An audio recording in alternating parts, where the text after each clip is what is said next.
Hello everyone. I hope you all are doing good and well and taking advantage of this lockdown. Let's begin the chapter 3rd.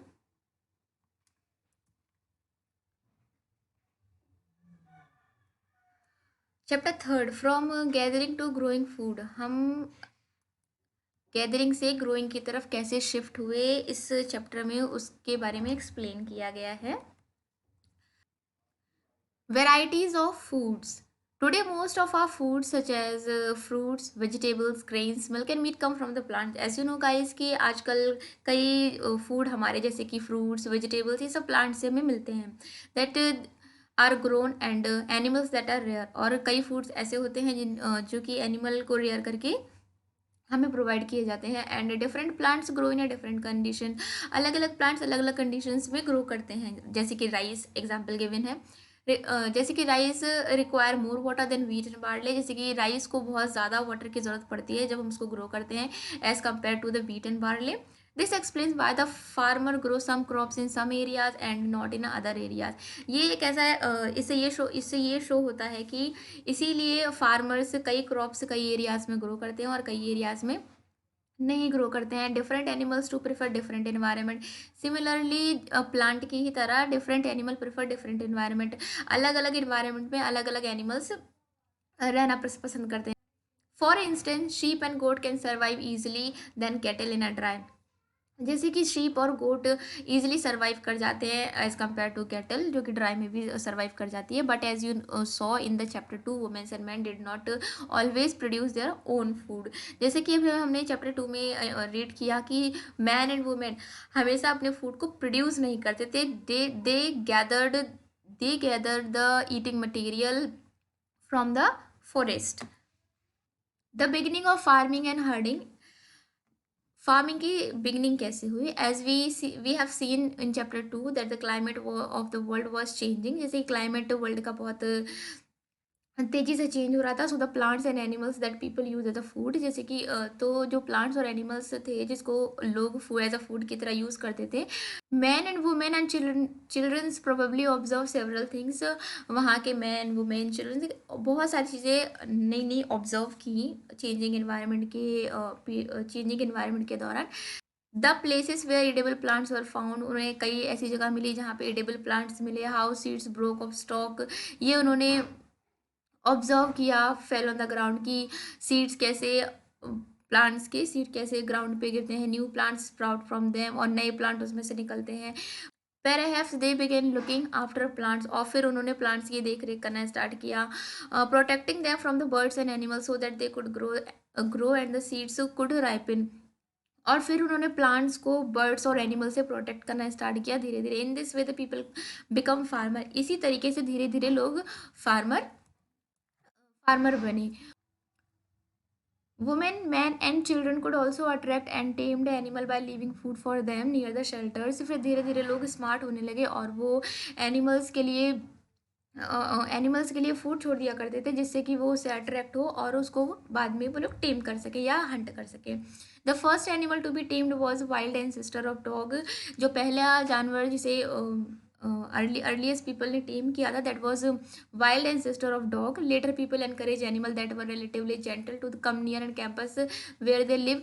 फिर धीरे धीरे उन्होंने उन animals को encourage करना start किया. मतलब उन एनिमल्स को अपने पास रखना स्टार्ट किया जो कि थोड़े से क्या कह सकते हैं थोड़े से जेंटल होते थे. जैसे कि गोट शीप ये सब जेंटल एनिमल्स में आते हैं. These animals such as goat sheep cattle and also the pig live in the herders. Most of them ate grass. जैसे कि कई जेंटल एनिमल्स जिनके बारे में ये बता रहे हैं वो ग्रास ईट करते थे.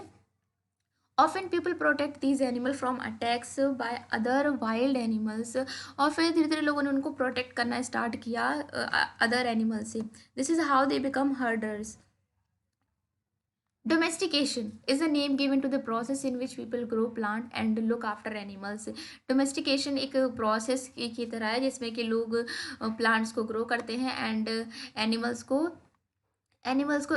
की देख रेख करते हैं. Very often plant and animal that are tended by the people become different from wild animal and wild plants and animals. जिन प्लांट्स को उन्होंने ग्रो करना स्टार्ट किया वो वाइल्ड प्लांट से बहुत ही ज़्यादा मुख्तलिफ थे, मतलब अलग थे। एंड जिन एनिमल्स को उन्होंने लुक आफ्टर करना स्टार्ट किया वो एनिमल वाइल्ड एनिमल से बहुत ज़्यादा डिफरेंट थे। This is because they select the plant and animal for domestication. इसी तरीके से उन्होंने प्लांट्स और एनिमल्स को डोमेस्टिकेशन के लिए सिलेक्ट किया। जैसे कि हम एग्जांपल देते हैं, they select those plants and animal that are not prone to disease.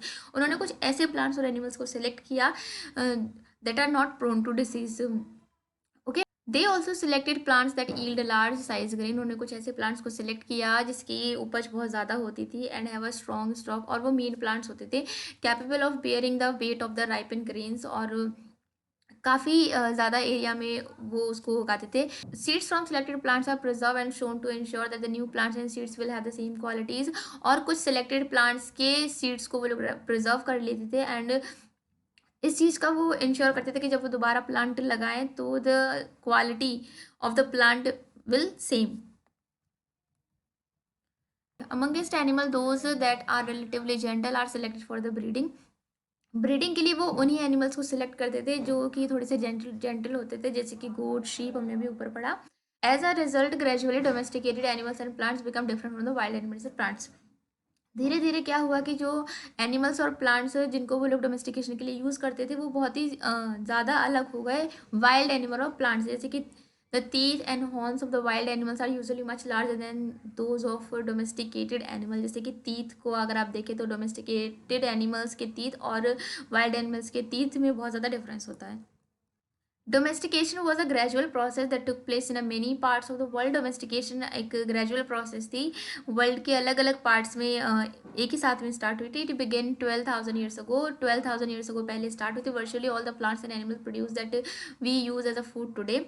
आज हम जिन प्लांट्स और एनिमल्स को एज अ फूड के लिए यूज़ करते हैं, रिजल्ट ऑफ डोमेस्टिकेशन, ये डोमेस्टिकेशन का ही रिजल्ट है। मतलब जो वो लोग डोमेस्टिक जिस एनिमल और प्लांट को लोग डोमेस्टिकेट करते थे, आज हम उन्हीं प्लांट्स को एज अ फूड के लिए यूज़ करते हैं। Some of the earliest plant to be domesticated were wheat and barley. सबसे पहले या अर्लीस्ट प्लांट जिसको उन्होंने डोमेस्टिकेट किया था वो व्हीट एंड बार्ले हैं। The earliest domesticated animals including sheep and goat. आपको a new way of life, if you plant a seed you will notice that it takes some time to grow। अगर आप कोई भी plant लगाते हैं, मतलब कोई भी प्लांट का सीड लगाते हैं, of course it takes some time to grow. वो कुछ ना कुछ टाइम लेता है ग्रो करने के लिए, कई बार वीक्स भी लग जाते हैं, मंथ्स भी, और कई केसेस में ईयर्स भी लग जाते हैं। When people begin growing plants it means that they had to stay in the same places for a long time. जब कई लोगों ने प्लांट्स लगाना स्टार्ट किया, मतलब अर्ली पीपल ने प्लांट्स लगाना स्टार्ट किया, तो उन्हें एक जगह पे स्टे करना पड़ा, बिकॉज प्लांट की देख रेख करनी पड़ती थी, उसको वाटर देना पड़ता था, और एनिमल्स और बर्ड से उसको दूर रखना पड़ता था। टिल द ग्रेन राइपन, जब तक उसमें ग्रेन्स पूरे अच्छे तरीके से राइप नहीं हो जाते तब तक उसको पूरी देख रेख करनी पड़ती थी। And then the grain had to be used carefully, और फिर ग्रेन्स को वो अच्छी तरीके से यूज़ करते थे। As grain had to be stored for both food and seed, people had to think of ways of storing it. जैसे कि फूड ग्रेन्स को, मतलब जैसे कि ग्रेन्स को एज अ फूड भी यूज़ करते थे और एज अ सीड्स भी यूज़ करते थे, तो उनको स्टोर करने के लिए उनको नए नए तरीके सोचने पड़े, इसलिए उन्होंने लार्ज क्ले पॉट्स बनाए, वो बास्केट्स, और डग पिट्स फॉर इनटू द ग्राउंड। उन्होंने ज़मीन में गड्ढा करके उसको स्टोर करने के लिए ट्राई किया। Storing animals multiply naturally. Eventually जब क्लाइमेट में चेंज आया तो एनिमल्स मल्टीप्लाई नेचुरली। एनिमल्स अपने आप बहुत ज़्यादा हो गए एकदम से। Beside if they are look after carefully they provide milk which is an important source of food and we meat whenever require. In other words animals that are rear can be use as a store of food. Initially वो क्या करते थे कि animals को rare करके use कर लेते थे, बट लेटर आफ्टर डोमेस्टिकेशन उन्होंने क्या किया, एनिमल्स की देख रेख करने लगे, and animals that are rear can be use as a store of food, और उनको एज अ फूड की तरह स्टोर करने लगे। Finding out about the first farmer and herders. Turn to map 2, page number 14. You will notice a number of blue squares. जैसे कि हमने chapter 2 में पढ़ा था, कई साइट्स के बारे में पढ़ा था जो कि आर्कियोलॉजिस्ट को जहाँ पर एविडेंस मिले थे, जहाँ पे फार्मर्स एंड हर्डर्स ने रहना स्टार्ट किया था। These are found all over the subcontinent. वो पूरे सब कॉन्टिनेंट में हमें मिले मिले थे। Some of the most important one are in the north west in the present day Kashmir. Kashmir में कौन सा था, अगर आपको याद नहीं है तो मैं आपको बता देती हूँ। कश्मीर में बुरजा होम था जहाँ पे हमें सबसे पहले एविडेंस मिला था, और कई प्लेसेस पे मिला था, जैसे कि हमें कुरनूल केव्स में एशेस मिली थी। To find out whether these sites were settlements of farmers and herder, scientist study evidences. ये पता लगाने के लिए कि उन साइट्स पर जो फार्मर्स थे वो पहले सेटल हुआ करते थे या नहीं, साइंटिस्ट सिर्फ एविडेंसेस को स्टडी करते हैं। Of plants and animals and bones, और प्लांट्स और जो एनी बोन्स वहाँ से हमें एविडेंस के तौर पे मिले हैं, उन्हें वो स्टडी करते हैं। One of the most exciting finds include remaining burn grains. सबसे ज़्यादा एक्साइटिंग जो एविडेंस मिला वो ये है कि वहाँ पे हमें बर्न ग्रेन्स मिले। कहाँ पे मिले थे? ये हमें कश्मीर में मिले थे। These may have been burn accidentally, और मे बी वो एक्सीडेंटली बर्न हो गए हो या जानबूझ के बर्न किए हुए। साइंटिस्ट को इसके बारे में कोई भी नॉलेज नहीं है, बट हमें वहाँ से बर्न ग्रेन्स मिले थे। That is our evidence. Scientist can identify these grains and so we know that the number of crops were growing in different parts of the subcontinent. इससे हमें ये पता चला कि कितने टाइप्स के क्रॉप्स थे वहाँ पर जो ग्रो किए जाते थे। They can also identify the bones of different animals. Scientist also identify the bones of different animals. अलग अलग बोन्स मिली हैं, अलग अलग, तो हमें ये पता चला कि कौन कौन से जानवर को वो लोग डोमेस्टिकेट करते थे। Look at the table below to see where evidence of the grains and bones domesticated animals have been found. Let's see कि कौन सी साइट्स पर कौन से बोन्स या कौन से प्लांट्स मिले हैं।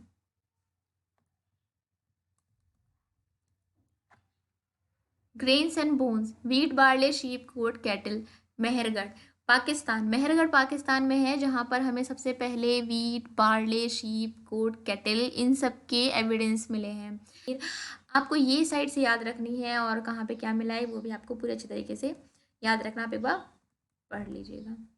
Towards our settled life, settled life की तरफ क्या स्टैंड था, उससे आर्कोलॉजिस्ट को उसके बारे में क्या क्या एविडेंसेस मिले हैं, इस पैराग्राफ में हम वो रीड करेंगे। Archaeologist have found traces of huts और houses at the same sites. कई साइट्स पर आर्कोलॉजिस्ट को हाउसेस के ट्रेसेस मिले हैं। For instance in Burzahom in present day Kashmir people built pit houses.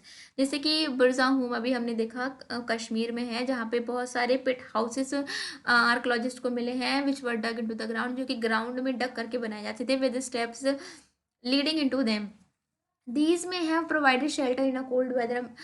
Scientist का ये मानना है कि वो उन्हें कोल्ड वेदर में शेल्टर के लिए, मतलब कोल्ड वेदर में शेल्टर के लिए वो यूज़ करते।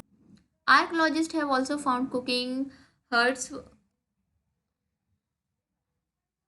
Archaeologists have also found cooking huts for both insides and outsides of the huts.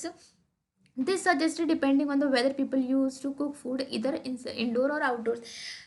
Archaeologist को उनके मतलब जो हर्ट्स एज आ एविडेंस मिले हैं, उनके अंदर भी एविडेंस मिले हैं कुकिंग के, और बाहर भी। इससे ये पता चलता है कि अलग अलग वेदर में लोग अलग अलग जगह पे कुक करना पसंद करते थे। Draw a pit houses, stone tools have been found from many sites as well. कई साइड से हमें स्टोन टूल्स के एविडेंसेस भी मिले हैं, जैसे कि मैंने आपको पहले बताया था जब हम सेकंड चैप्टर रीड कर रहे थे। Many of these are different from the earliest palaeolithic tools. Palaeolithic tools, palaeolithic era में जो टूल्स मिले उन्हें हम पैलियोलिथिक टूल्स कहते हैं। एंड पैलियोलिथिक के बाद आता है मेसोलिथिक, मेसोलिथिक के बाद आता है Neolithic. So Palaeolithic tools were very different from the Neolithic tools. कैसे डिफरेंट थे? बिकॉज पैलियोलिथिक टूल्स अनपॉलिश्ड थे, और न्यूलिथिक में जो टूल्स मिले हैं वो पॉलिश्ड टूल्स मिले हैं। These include tools that were polished to give the fine cutting edge, and the mortar pestles were used for grinding it. Paleolithic tools जो Paleolithic era में यूज़ किए जाते थे, that is only for the chopping and cutting of woods.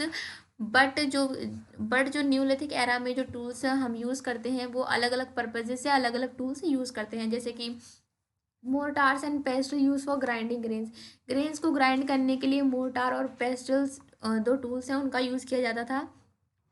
मोर्टार्स and pestles are used for grinding grains even today several thousand years later. जैसे कि अभी भी pastels और मोर्टार्स का यूज़ ग्रेन्स को ग्राइंड करने के लिए यूज़ किया जाता है। At the same time tools of the palaeolithic types continue to be made by and use and remember some tools were also made of bones.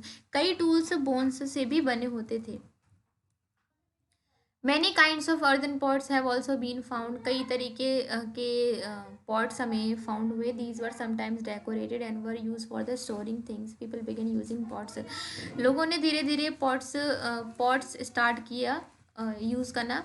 लोगों ने धीरे धीरे पॉट्स को यूज़ करना स्टार्ट किया, वो भी ग्रेन्स को स्टोर करने के लिए। Specially grains like rice, wheat, lentils that now become an important part of the diet. अब जैसे कि गेहूँ और चावल उनके डाइट के इंपॉर्टेंट पार्ट बन गए थे, तो वो इस तरीके के पॉट्स यूज़ किया करते थे उनको स्टोर करने के लिए। Beside they begin weaving clothes. इसके अलावा उन्होंने कई तरीके के क्लोथ्स को वेव करना स्टार्ट किया था। And using different kinds of material, अलग अलग मटीरियल्स यूज़ करने लगे थे। फॉर एग्जाम्पल उन्होंने कॉटन का यूज़ करना स्टार्ट कर दिया था और ग्रो करना स्टार्ट किया था कॉटन को। Did things change everywhere and all at once. क्या हर जगह चीज़ें एक ही साथ में चेंज होना स्टार्ट हुई थी? नहीं, ऐसा नहीं है। In many areas man and women still continue to hunt and gather food. कई एरियाज में अभी भी लोग हंट करना, मतलब अभी भी लोग हंटिंग और गैदरिंग पे डिपेंड थे। And elsewhere people adopting farming and herding. और कई जगहों पर उन्होंने फार्मिंग को अडॉप्ट किया था slowly over several thousand years. Beside some cases people try to combine these activities. और कई एरियाज में ऐसा था कि वो इन बोथ एक्टिविटीज़ को कंबाइन करके यूज़ किया करते थे, doing different things during different seasons. What about other custom and practices? Other custom और प्रैक्टिसेस के बारे में आर्कोलॉजिस्ट को क्या क्या एविडेंसेस मिले हैं? Let's read in this paragraph. Archaeologist does not tell us directly about this. Archaeologist ने हमें डायरेक्टली इन सब चीज़ों के बारे में नहीं बताया। Scholars have study the lives of present day farmers. उन्होंने आजकल के जो फार्मर्स हैं उनकी लाइफ्स को स्टडी किया है। वो प्रैक्टिस सिंपल एग्रीकल्चर, जो कि सिंपल एग्रीकल्चर को परफॉर्म करते हैं। They have also study the lives of herders. उन्होंने हर्डर्स की लाइफ को भी स्टडी किया है। Many of these farmers and live in a group called tribes. जो फार्मर्स और ये हर्डर्स ग्रुप्स में रहते हैं उन्हें हम ट्राइब्स बोलते हैं। आपको पता होना चाहिए कि ट्राइब्स क्या होता है। सो ट्राइब्स उन ग्रुप्स के लिए यूज़ किया जाता है जो कि एग्रीकल्चर की एक्टिविटी को परफॉर्म करते हैं। Scholars find that they follow certain custom and practices. Scholars को ये मिला है कि वो कुछ कस्टम और प्रैक्टिसेस को फॉलो करते थे जो इवन एग्जिस्ट टुडे, मतलब जो अभी भी एग्जिस्ट करती हैं। ट्राइब्स यूजुअली 2 और 3 जनरेशन्स लिव टुगेदर। ऐसा होता था कि 2 या 2 से ज़्यादा जनरेशन्स एक साथ में रहती थी एक स्मॉल सेटलमेंट में और गांव में। Most families are related to one another and group of such families form a tribe. Members of the tribe follow occupations such as hunting, gathering, farming, herding, fishing. जो इन ट्राइब्स के जो members होते थे वो अलग अलग ऑक्यूपेशंस को follow करते थे, जैसे कि हंटिंग, गैदरिंग, फार्मिंग, इन तरीके के ऑक्यूपेशन को वो लोग परफॉर्म करते थे। यूजुअली अलग अलग अलग अलग लोग अलग अलग वर्क को देखते थे। जैसे कि वुमेन यूजुअली क्या वर्क करती थी? एग्रीकल्चर के लैंड को, ग्राउंड को तैयार करना, बीज लगाना और प्लांट्स और एनिमल्स की देख रेख करना और लास्ट में उसको हार्वेस्ट करना। चिल्ड्रंस क्या वर्क करते थे? चिल्ड्रंस प्लांट की देख रेख करते थे। Women also thresh, husk and grind grains. Thresh means जो चावल या गेहूँ होता है उनके बीजों को अलग करना। हस्क मतलब भूसी, जो अलग करने के बाद जो भूसी निकलती है उसको सेपरेट करना। ग्राइंड ग्रेन, आटा बनाने के लिए उसको गेहूँ को पीस। Man usually lead a large herds of animal in search of pasture. Childrens often look after some flocks. और जो बच्चे रहते थे वो और जो जानवर उनके डोमेस्टिकेशन के लिए यूज़ होते थे उनको देखते थे। The cleaning of animal and milking. Animals को साफ करना, मिल्किंग करना, ये मैन और वुमेन दोनों के द्वारा किया जाता था। Man and women mark pots sorry both man and women make pots, basket, tools and huts. दोनों लोग मिलके पॉट्स बनाते थे, हट्स बनाते थे, बास्केट बनाते थे। They also take part in singing, dancing, decorating their huts. अपने हट्स को डेकोरेट भी करते थे, सिंगिंग, डांसिंग, इन सब चीज़ों में भी पार्टिसिपेट करते थे। सब mens and regarding as a leader. कुछ मेंस लीडर्स होते थे, they may be old and experience. उनको एक्सपीरियंस और वो ओल्ड भी होते थे, उन्हें काफ़ी सारा एक्सपीरियंस भी रहता था। और कई लोग यंग, ब्रेव और प्राइस्ड, मतलब कई लोग साधु संत ये सब भी रहते थे। और old women are respected for their wisdom and experience, और जो ओल्ड वुमेन्स रहती थी उनको उनकी वो लोग बहुत रिस्पेक्ट करते थे उनकी विजडम और एक्सपीरियंस के लिए। Tribe have rich unique cultural tradition. जो ट्राइब्स होती थी उनका अलग मतलब एक यूनिक कल्चरल ट्रेडिशन रहता था, इंक्लूडिंग देयर ओन लैंग्वेज। जो ट्राइब्स रहती थी उनकी अपनी लैंग्वेज होती थी। म्यूजिक, स्टोरीज एंड पेंटिंग्स, ये सब उनकी अलग डिफरेंट रहती थी as compare to different tribes. They also have their own gods and goddess. वो अलग अलग गॉड्स एंड गॉडेस में बिलीव करते थे। What make tribes different from any other society. ऐसी क्या क्या चीज़ें हैं जो ट्राइब्स को सोसाइटी से डिफरेंट बनाती हैं। स्टडिंग अबाउट इज दैट, जिस जब हम उनके बारे में पढ़ते हैं तो हमें पता चलता है कि लैंड, फॉरेस्ट, ग्रासलैंड या water, these are use as a wealth of the entire tribe. पूरी ट्राइब की वेल्थ के लिए ये यूज़ किया जाता था। And everybody share and uses these thing together. वो लोग लैंड, फॉरेस्ट, ग्रासलैंड, ऐसी चीज़ें वो लोग साथ में मिलके use. There are no sharp differences between rich and poor. यहाँ पर कुछ ज़्यादा डिफरेंस नहीं होता था अमीर और गरीब के बीच में।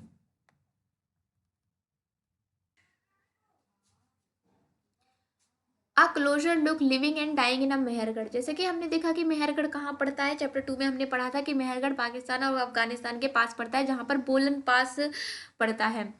This side is located in the fertile plain. ये बहुत ही ज़्यादा फर्टाइल प्लेन पर ये साइड लोकेट करती है। एंड नियर द बोलन पास के पास ये पड़ती है। Which is one of the most important route in the Iran, जो कि ईरान जाने का सबसे ज़्यादा इंपॉर्टेंट रास्ता है। Mehrgarh was probably one of the place where women and man learn to grow barley and wheat. Mehrgarh एक ऐसी जगह है जहाँ पर मैन एंड वुमेन ने सबसे पहले गेहूं और बार्ले ग्रो किया था। And rear sheep and goats for the first time in this area. इस एरिया में शीप और गोट्स को फर्स्ट टाइम रेयर किया गया था। This is the one of the earliest village we know about. ये सबसे पहले मतलब अर्लीस्ट विलेज इसके बारे में हम जानते हैं। Archaeologists who excavate the site found evidences of many kinds of animal bones and earliest level। Archaeologist को मेहरगढ़ में कई तरीके के बोन्स, एनिमल बोन्स मिले हैं as a evidence. These include bones of wild animals such as deer and pig. वो जो bones मिले हैं एविडेंस के तौर पर आर्कोलॉजिस्ट को, वो कौन कौन से एनिमल्स के हैं, वो डियर और पिग के हैं। In later level they found more bones of sheep and goat. फिर सबसे पहले जो हमें बोन्स मिले थे एज अ एविडेंस वो डियर और पिग के थे, फिर उसके बाद हमें शीप और गोट के बोन्स मिले। And in the still later levels cattle bones are most common. और फिर उसके बाद में कैटल बोन्स सबसे ज़्यादा कॉमनली पाए गए थे कई जगहों पर। Suggesting that this was the animal that was generally kept bye the people. इनके एविडेंस से ऐसा पता चलता है कि जो ये एनिमल्स हैं, इन एनिमल्स को वो लोग ज़्यादातर अपने डेली लाइफ में यूज़ किया करते थे। हमें मेहरगढ़ में स्क्वायर हाउसेस और रेक्टेंगुलर हाउसेस मिले हैं। Each houses had 4 and more compartment. Her house में कम से कम 4 या 4 से ज़्यादा कंपार्टमेंट थे। Some of them may have been use for storage. कई कंपार्टमेंट स्टोरेज के लिए यूज़ किए जाते थे, मतलब फूड ग्रेन्स को वो लोग डायरेक्ट हाउसेस में स्टोर कर देते थे। When people died, their relative and friends generally pay respect to them। जब भी कोई वहाँ मरता था उसके रिलेटिव और उसके फ्रेंड्स उनको बहुत ज़्यादा रिस्पेक्ट देते थे। People look after them. और जो लोग उनकी फैमिली मेम्बर्स में बचे रहते थे उनको वो लोग बहुत ज़्यादा देख रेख करते थे उनकी। Perhaps in the believe that there is a some form in the life after that. कोई लोग ये भी बिलीव करते थे कि लाइफ मरने के बाद भी रहती है। Burial is one of such arrangement है, जिसका बरियल्स एक ऐसा अरेंजमेंट है। सर several burial sites have been founded Mehrgarh. कई तरीके की बरियल साइट्स हमें मेहरगढ़ में मिली हैं। बरियल साइट्स मतलब जहाँ पे लोगों को जलाते थे। एट वन इंस्टेंस, जैसे कि एक एग्जाम्पल गिवन है, the death person was buried with the goods which were probably mean to serve as a food in the next world. जैसे कि एक एग्जाम्पल गिवन है कि मेहरगढ़ में एक बरियल साइड है जहाँ पर पर्सन के साथ एक गोट को भी रख दिया था, बिकॉज ऐसा सोच के कि वो उसके नेक्स्ट वर्ल्ड में फूड के लिए काम में आएगा। A closer look, Dowshley herding। Find Dowshley herding on map 2। This is the side on which on the hills near the Brahmaputra, very close to route leading into the China and Myanmar। ये एक side है जो कि Brahmaputra valley पर पड़ती है। Wait a minute, मैं आपको शो कर देती हूँ कहाँ पर है ये। ये साइड है दार्जिलिंग हडिंग, जिसके बारे में अभी हम रीड करने जा रहे हैं। एंड ये रहा मेहरगढ़।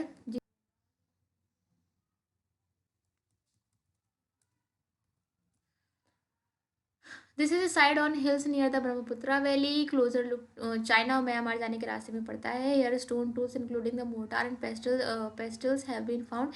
यहाँ पर दो स्टोन टूल्स मिले हैं हमें, जैसे कि मोर्टार और pastels. These indicate that people were probably growing grains and preparing food from it। ये हमें ये शो करता है कि वहाँ के लोग ग्रेन्स को ग्रो करते थे और उससे अपना फूड बनाते थे। एंड अदर यहाँ पे एक स्टोन का नेम गिवन है। This is an stone name jadeite. ये ऐसा माना जाता है कि वो चाइना से इम्पोर्ट किया जाता था।